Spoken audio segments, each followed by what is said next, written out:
আসো আজকে তওবা করি, করবেন?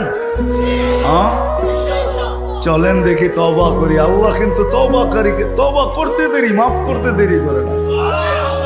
এখন আল্লাহ প্রথম আকাশে 100% আর ডাক দিতেছেন, কে মাপ চাস আমি মাফ করব। চলেন হাত উঠায় পিছনের জন্য তওবা করি। আল্লাহ আমি তওবা করলাম। দিলের থেকে বলেন আল্লাহ তওবা। আল্লাহ কবুল করেন।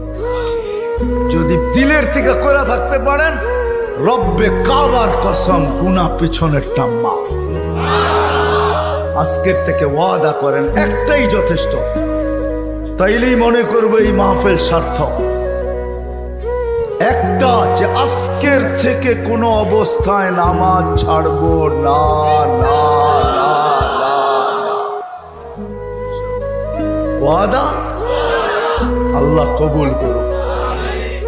কোরআন হাদিসের কথা আল্লাহ নিজে বলতেছেন, ফাস্তামিউ,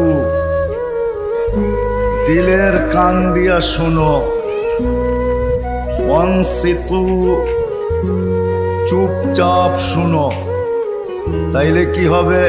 লাআল্লাকুম তুরহামুন, তাইলে আমি তোমাদের দিলে গাইথা দিব। যখন দিলে গাঁদবে, দিলে যখন গাঁদবে দিলে, তখন আর কাগজে কলমে মানুষ হবে না, তখন বাস্তবে মানুষ হবে। মানুষ একটা মানুষ হলো কাগজে কলমে মানুষ। দুই একটা প্রমাণ দিলে বোঝা যাবে কেমন মানুষ। যেই মা বাবা, মা 10 মাস পেটে নিল, কষ্টের উপরে কষ্টের স্তূপ। কোরআন বলে এতটুকু দাঁড় করাইল স্তূপ, কষ্টের স্তূপ। ওয়াহনুন আলা ওয়াহনিন, যে হিমালয় পর্যন্ত তার সামনে ছোট হয়ে গেল। মা কিন্তু বাচ্চা যখন পেটে থাকে কষ্টের স্তূপ দিতে থাকে, কষ্টের স্তূপ। কোরআন বলে, কোরআনের শব্দে বোঝা যায় যে হিমালয় ছোট হয়ে যায়, মায়ের কষ্টটা বড় হয়ে যায়। একটা ছেলেকে মানুষ বানাইতে বাপ যতটুকু কষ্ট করে, এইখানে মালিক পক্ষ খুব কম হবে আমার মনে হয়, কর্মচারী পক্ষই আমার সামনে বেশি হবে। চাকরিজীবী, শ্রম পেশার মানুষই বেশি। যারা কর্মচারী, শ্রম পেশার মানুষ, এমন দিন যায় না যে 2-4টা ধমক না খায়া বাড়িতে না ফিরে। আমার কথা বোঝেন? সুট্টুর হবে না, কিন্তু এরকমই হবে। একটা রিক্সাওয়ালা ডেলি 2-4টা গালি, 2-4 ডজন গালি খাওয়া ব্যতীত বাড়িতে ফিরে না।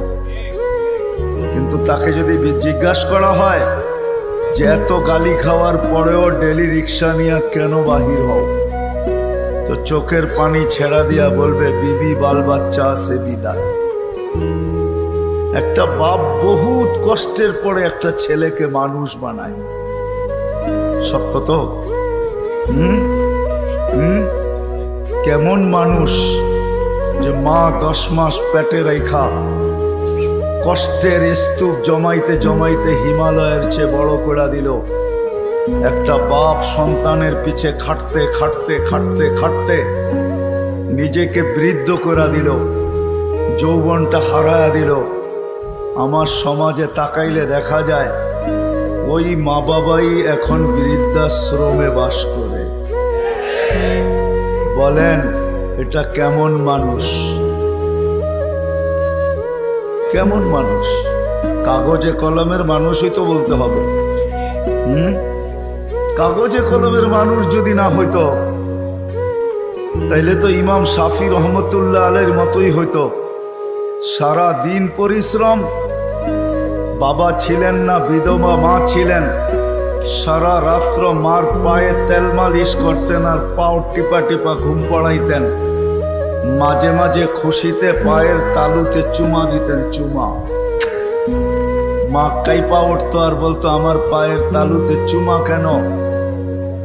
তো বলছে তোমার পায়ের তালুতে চুমা দেই না, আমি তো আমার জান্নাতে চুমা দিয়া স্বাদ নিতেছি, স্বাদ। তাইলে সন্তান এমন মানুষ হতো।